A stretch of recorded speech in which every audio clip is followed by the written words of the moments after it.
ये कहानी दो वैज्ञानिकों की है, क्लाइव और एल्सा।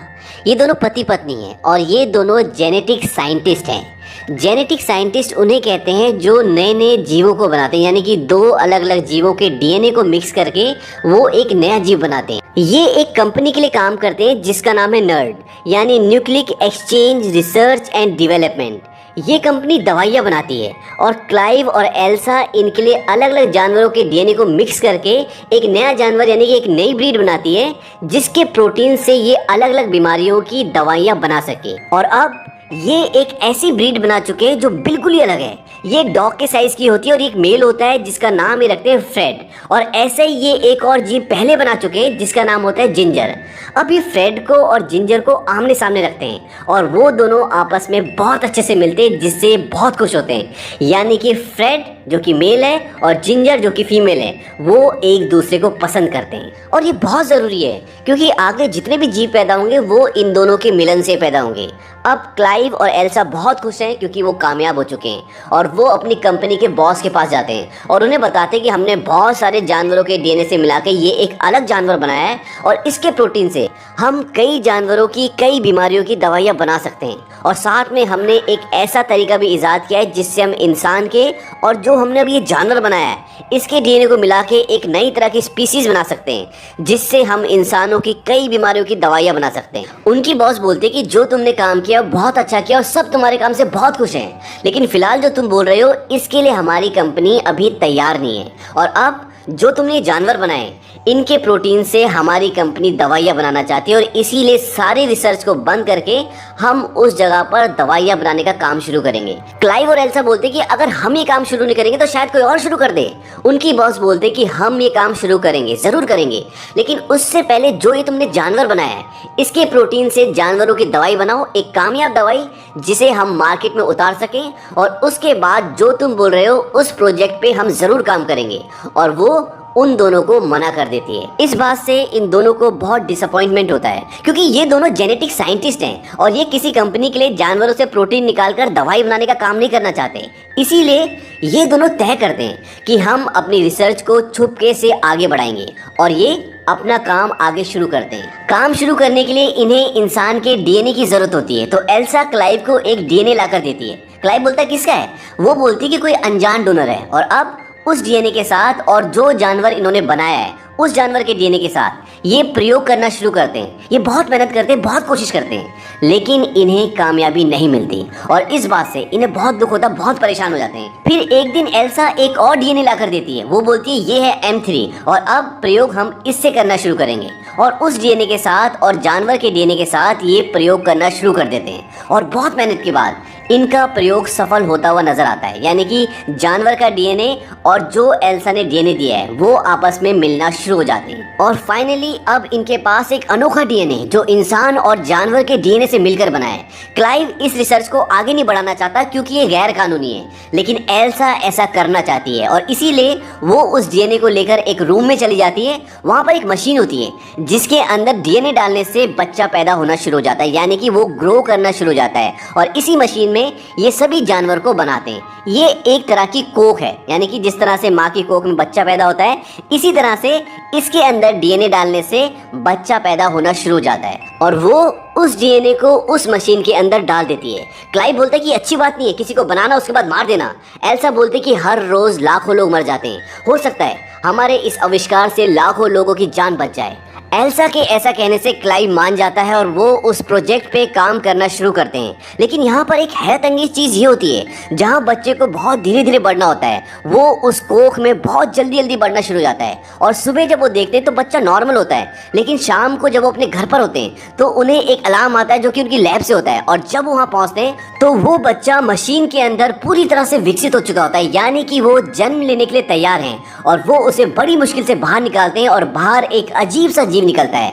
क्लाइव चाहता है कि मैं इसे मार दूं, लेकिन एल्सा कहती कि हमें ऐसा नहीं करना चाहिए। हो सकता है कि हम एक अलग नई स्पीसीज बनाने के बहुत करीब हूँ। लेकिन क्लाइव एल्सा की बात नहीं मानता और वो दोनों उस जगह पर जाते हैं जहाँ पर वो बच्चा होता है, क्योंकि वो उसे मारना चाहते हैं। और जब वो वहाँ पर पहुँचते हैं तो वो देखते हैं कि वो बच्चा पहले से मरा होता है। इसके बाद क्लाइव बाहर जाता है और एल्सा कहती है कि अब कोई खतरा नहीं है और वो ढक्कन खोल देती है। और जब वो उस मरे हुए बच्चे को पलटती है तो वो देखते हैं कि वो एक खाली स्किन का कवर होता है, यानी कि उसके अंदर से कोई जीव बाहर निकला है और वो जीव वहीं लैब के अंदर है। और इसके बाद ये दिखाते हैं कि वहां पर एक बहुत ही अजीब सा जीव होता है जो कि 2 पैरों पर चलता है। क्लाइव बाहर से उस जीव को देख लेता है। वो एल्सा को बोलता है कि मैं जहरीली गैस को ऑन कर रहा हूँ, तुम बाहर निकलो। लेकिन एल्सा अपना मास्क निकाल देती है और वो उस बच्चे को बोलती है कि तुम डरो मत, मैं तुम्हें कोई नुकसान नहीं पहुंचाऊंगी। और ये सुनने के बाद वो अजीब सा जीव उसके पास आता है और वो बिल्कुल भी एग्रेसिव नहीं होता। लेकिन तभी पीछे से क्लाइव एक डंडा लेकर आ जाता है। इस बात से वो बच्चा चिढ़ जाता है। इसके बाद क्लाइव और एल्सा उस रूम से बाहर निकल जाते हैं और क्लाइव बोलता है कि मैं जहरीली गैस ऑन कर रहा हूँ, मैं इस जीव को मार रहा हूँ। लेकिन एल्सा बोलते हैं कि हम इसे बेहोश कर सकते हैं, हम देखे तो हमने बनाया क्या है। और वो उसे बेहोश करके उस पर रिसर्च करना शुरू करते हैं और उन्हें ये पता चलता है कि ये एक फीमेल है और ये बहुत जल्दी जल्दी ग्रो कर रही है और कुछ दिनों बाद पूरी तरह से ग्रो करने के बाद ये मर जाएगी। लेकिन क्लाइव इस प्रोजेक्ट में आगे काम नहीं करना चाहता। वो एल्सा को बोलता है कि हमें इसे मार देना चाहिए।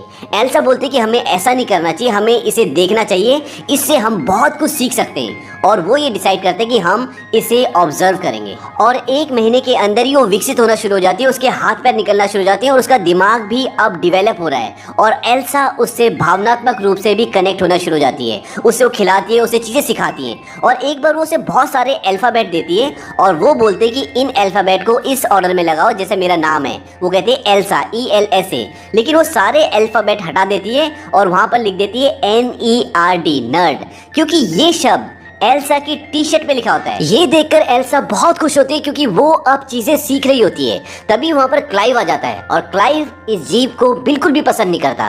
वो बोलता है कि इस जानवर को बाहर किसने निकाला, इसे अंदर रखो और इसकी पूंछ ढकी होनी चाहिए। दरअसल इसकी एक लंबी पूंछ भी होती है। एल्सा बोलती है कि इसे जानवर मत कहो। क्लाइव बोलता है फिर क्या कहूँ? वो बोलती है कि तुम इसे कहो ड्रेन, क्योंकि अभी अभी इसने अल्फाबेट से NERD इस ऑर्डर में नर्ड लिखा है, तो इसका उल्टा होता है DRAN, ड्रेन। तो वो इसका नाम ड्रेन रख देती है। और कुछ दिनों बाद क्लाइव का भाई ड्रेन को देख लेता है और उसे ड्रेन की हकीकत का पता चल जाता है। इसके अलावा कुछ और भी रीजंस होते हैं जिसकी वजह से वो ड्रेन को एक फार्म हाउस में शिफ्ट कर देते हैं। और अब वो वक्त आ गया है जब क्लाइव को और एल्सा को उन 2 जीवों की जो उन्होंने सबसे पहले बनाए होते हैं उनकी प्रेजेंटेशन कंपनी के शेयर होल्डर्स को देनी है। और जब वो उनकी प्रेजेंटेशन कंपनी के शेयर होल्डर्स को देते हैं और उन दोनों को आमने सामने रखते हैं तो वो आपस में लड़ जाते हैं और इसमें उनकी मौत हो जाती है। इस बात से क्लाइव, एल्सा, कंपनी की ऑनर सब के सब बहुत डिसअपॉइंट हो जाते हैं। और जब वो उनकी लड़ाई का रीजन ढूंढते हैं तो उन्हें ये पता चलता है कि उनमें से जो जिंजर थी, जो फीमेल थी, वो अपने आप ही मेल में कन्वर्ट हो गई थी। क्योंकि कुछ स्पीसीज ऐसी होती हैं जो लाइफ में अपना जेंडर चेंज करती है। ऐसी कुछ मछलियां भी होती है और इस जीव के अंदर मछली का DNA भी होता है और इसीलिए ये फीमेल से मेल बन गया होता है। और एल्सा और क्लाइव इस चीज का इसलिए पता नहीं लगा पाए क्योंकि वो अपनी दूसरी रिसर्च ड्रेन के साथ बहुत बिजी थे।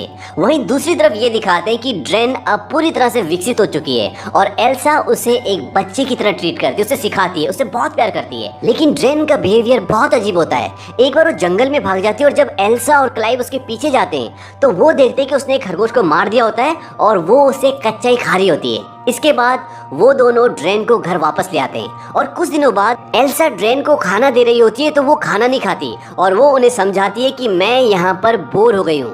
दरअसल जो उसके पास अल्फाबेट्स होते हैं वो उससे TEDIOUS लिखती है, TDS, यानी कि मैं यहाँ पर बोर हो चुकी हूँ। इसके बाद वो तोड़फोड़ करना शुरू कर देती है और छत फाड़ के ऊपर निकल जाती है और छत पर खड़ी हो जाती है और उसके पीछे पीछे एल्सा और क्लाइव भी जाते हैं और वो देखते हैं कि ड्रेन की बॉडी से पंख निकल चुके हैं और वो उड़ने ही वाली होती है। तभी क्लाइव बोलता है कि हम तुमसे प्यार करते हैं और हमें तुम्हारी जरूरत है और ड्रेन की बॉडी से पंख वापस उसकी बॉडी के अंदर चले जाते हैं। ड्रेन का ये रूप पहली बार एल्सा और क्लाइव ने देखा होता है। अब ड्रेन का दिमाग काफी हद तक विकसित हो चुका है, वो बहुत चीजें समझती है। उसे एक दिन एक बिल्ली मिलती है लेकिन एल्सा वो बिल्ली उससे छीन लेती है क्योंकि वो नहीं चाहती थी कि बिल्ली को कोई नुकसान पहुंचे, क्योंकि उसने पहले भी एक खरगोश को मारा था। और वो ड्रेन को बोलती है कि तुम इससे बीमार हो सकती हो और वो उससे बिल्ली ले लेती है। इसी के साथ साथ ये भी दिखाते हैं कि ड्रेन अब क्लाइव की तरफ अट्रैक्ट होना शुरू हो जाती है और क्लाइव समझ जाता है कि इसके अंदर जो हमने ह्यूमन का फीमेल का डीएनए डाला था वो दरअसल एल्सा का खुद का डीएनए था। इस बात से वो एल्सा से बहुत नाराज होता है, उससे बहुत लड़ता है और वो कहता है कि तुम्हें ऐसा नहीं करना चाहिए था। अब धीरे धीरे ड्रेन का एल्सा के प्रति प्यार खत्म होना शुरू हो जाता है और इसी वजह से एल्सा ने जो बिल्ली ड्रेन से छीनी थी वो बिल्ली वापस लेकर आती है और वो उसे देती है। लेकिन एल्सा अपनी पूंछ से एक नाखून टाइप का निकालती है और बिल्ली के गले में चुभाकर उसे मार देती है। ये देखकर एल्सा को बहुत गुस्सा आता है और वो इसे एक जोर से थप्पड़ मारती है। थप्पड़ लगने के बाद वो एल्सा के ऊपर आके खड़ी हो जाती है और उसके गले में एक चाबी होती है, उस चाबी को निकालकर दरवाजा खोलकर बाहर चली जाती है। धीरे धीरे ड्रेन के अलग अलग रूप सामने आ रहे होते हैं। वहीं दूसरी तरफ ये भी दिखाते हैं कि एल्सा ने अब उस प्रोटीन को बना लिया है जिसकी जिम्मेदारी कंपनी ने उन्हें सौंपी थी और वो उस प्रोटीन को कंपनी को हैंड ओवर कर देती है। अब एक दिन क्लाइव अपने कैमरे में यानी कि लैपटॉप की स्क्रीन पे देख रहा होता है कि ड्रेन क्या है। ड्रेन पानी के अंदर होती है और वो पूरी तरह से न्यूड होती है। ये देखकर क्लाइव उसकी तरफ अट्रैक्ट होना शुरू हो जाता है और वो अपने लैपटॉप की स्क्रीन पे हाथ लगाता है और वहीं दूसरी तरफ से ड्रेन भी उसके हाथ पे हाथ टच करती है, यानी कि वो कैमरे पे हाथ टच करती है।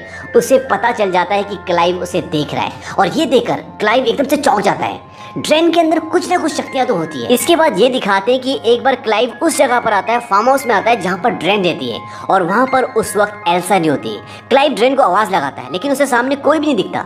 तभी वो पीछे देखता है तो ड्रेन खड़ी होती है और वो पूरी तरह से न्यूड होती है और वो क्लाइव को पकड़कर किस करना शुरू कर देती है। क्लाइव उसे दूर हटाता है, बोलता है कि ये करना ठीक नहीं है, लेकिन फिर क्लाइव भी अपनी भावनाओं में बह जाता है और वो दोनों एक दूसरे को किस करना शुरू कर देते हैं और धीरे धीरे क्लाइव भी अपने कपड़े उतार देता है और उनकी डुग्गा डुगी यानी कि उनके बीच में संभोग होना शुरू हो जाता है। अब जब ये दोनों संभोग करते हैं तो ड्रेन बहुत एंजॉय कर रही होती है और उसकी बॉडी से पंख भी बाहर निकल चुके होते हैं और इसी के साथ ये भी दिखाते हैं कि ड्रेन की पूंछ से वही नाखून बाहर निकल जाता है जिससे उसने बिल्ली को मारा था। लेकिन तभी वहाँ पर एल्सा आ जाती है और एल्सा इन दोनों को संभोग करते हुए देख लेती है। ये देखने के बाद एल्सा वहाँ से नाराज होकर चली जाती है। हालांकि क्लाइव उसे रोकने की कोशिश भी करता है लेकिन एल्सा नहीं रुकती और इसके बाद एल्सा ड्रेन की पूंछ को काट देती है क्योंकि उसकी पूंछ खतरनाक होती है, जानलेवा होती है। और बाद में जब क्लाइव और एल्सा मिलते हैं, हालांकि एल्सा बहुत दुखी होती है लेकिन उन दोनों को अपनी गलती का एहसास भी होता है। क्लाइव बोलता है कि ये सब हमारी गलती है। एल्सा बोलती है कि मैंने वो पदार्थ बना लिया है, यानी कि वो पदार्थ जो उनकी कंपनी को चाहिए था। एल्सा बताती है कि ड्रेन की बॉडी में वो प्रोटीन है, वो भी उन दो जीवों से 10 गुना ज्यादा जो उन्होंने सबसे पहले बनाए थे। और अब क्लाइव बोलता है कि मुझे पता है कि हमें क्या करना है और वो दोनों ये फैसला करते हैं कि वो ड्रेन को मार देंगे और वो उस जगह पहुंचते हैं जहाँ पर ड्रेन है यानी कि फार्म हाउस में और वो देखते हैं कि ड्रेन खुद ब खुद मर रही होती है और ड्रेन की मौत हो जाती है। लेकिन जैसा कि इस कहानी में शुरू में ही बता दिया गया था कि ड्रेन का लाइफ साइकिल बहुत छोटा होगा और इसी वजह से ड्रेन की अपने आप ही मौत हो जाती है और उसके मरने के बाद वो उसे वहीं पास में दफना देते हैं। और जब उसे दफना चुके होते हैं तभी वहाँ पर क्लाइव का भाई आता है जो उसी की कंपनी में जॉब करता है और उसके साथ एक और एम्प्लॉय होता है और वो बोलते हैं कि हमें पता है कि तुमने कोई नया जीव बनाया जो ह्यूमन की तरह है, क्योंकि जो प्रोटीन तुमने हमें दिया था उसमें ह्यूमन का डीएनए है और अब मैं उसे देखना चाहता हूँ। एल्सा और क्लाइव बोलते हैं कि वो मर चुकी है और हमने उसे दफना दिया है और तभी एक जोर से चिल्लाने की आवाज आती है और वो उस तरफ भागते हैं जहाँ पर उन्होंने ड्रेन को दफनाया होता है और ड्रेन वहाँ पर नहीं होती बल्कि वो ऊपर छत पर खड़ी होती है और इस बार वो और भी ज्यादा ताकतवर दिखती है और भी खूंखार दिखती है। उसके पंख निकल चुके हैं और जो पूंछ उसकी काट दी गई थी वो पूंछ भी वापस आ चुकी है और अब वो बहुत एग्रेसिव है। और इसके बाद ड्रेन उन पर हमला करती है और क्लाइव और एल्सा के साथ जो 2 और लोग होते हैं जिसमें से एक क्लाइव का भाई भी होता है, ड्रेन उन दोनों को मार देती है और इसी मुठभेड़ में क्लाइव बेहोश हो जाता है। और इसके बाद ड्रेन एल्सा के पीछे जाती है और एल्सा को पकड़कर उसके साथ रेप कर देती है। अब ड्रेन ने अपना जेंडर बदल दिया है, ठीक उसी तरह से जिस तरह से पहले इन्होंने जो 2 जीव बनाए थे जिसमें से एक फीमेल थी जिसका नाम जिंजर था और जो बाद में मेल बन जाती है और इसके अंदर भी उनका हार्मोन उनका डीएनए होता है, इसलिए ये भी अब फीमेल से मेल बन चुकी है और ये एल्सा का रेप कर देती है। तभी पीछे से क्लाइव आ जाता है और वो एक शार्प लकड़ी ड्रेन की पीठ में भोंक देता है जिससे वो पूरी तरह से जख्मी हो जाती है और वो एल्सा को छोड़ देती है। लेकिन वो अपनी उस लकड़ी को निकालती है और अब वो क्लाइव पे हमला करती है, लेकिन इसी दौरान एल्सा एक बहुत बड़ा पत्थर उठाती है और उसे मारती है, जिससे उसे बहुत चोट पहुंचती है। इसके बाद एल्सा दोबारा उस पत्थर को उठाती है और मारने से पहले वो कुछ सोचने लग जाती है, क्योंकि उसी ने उसको बनाया है, उसके अंदर उसका डीएनए। लेकिन इसी बीच में ड्रेन अपनी पूंछ से क्लाइव को मार देती है और इसके बाद एल्सा उसे उस पत्थर से दोबारा मारती है, जिससे ड्रेन की मौत हो जाती है। और आखिरी सीन में ये दिखाते हैं कि अब एल्सा अपनी कंपनी के ऑनर के सामने है और वो प्रेग्नेंट है। उसके पेट में ड्रेन का बच्चा है, क्योंकि ड्रेन ने उसका रेप किया था, तो उसके पेट में ड्रेन का बच्चा है। वो कंपनी की ऑनर उसे ये बताती है कि जो प्रोटीन उन्होंने कंपनी को बना के दिया था, उससे कंपनी को बहुत फायदा हुआ है, क्योंकि अब कंपनी इसके नेक्स्ट स्टेज को भी स्टडी करना चाहती है, यानी कि इस रिसर्च को वो आगे बढ़ाना चाहती है।